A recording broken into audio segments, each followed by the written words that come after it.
In this video, I'll be showing you how to fix copy and paste problem in Word. If you find this video helpful, be sure to drop a like and subscribe. Anyways, getting into it, it's very easy to go ahead and do this. So what you want to do is open up your settings on your device. Now, once you're here, go over to the System tab and then scroll down in the right options until you find Clipboard, which is going to be right there. Now locate the row item labeled Clear Clipboard Data and click the prominent clear box right here.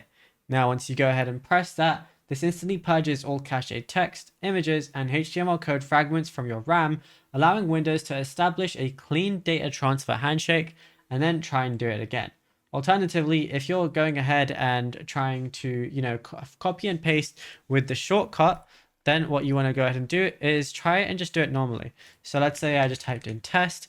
Instead of just using Control C, I can right click and then press copy right here. And then to paste it, right click and then click paste.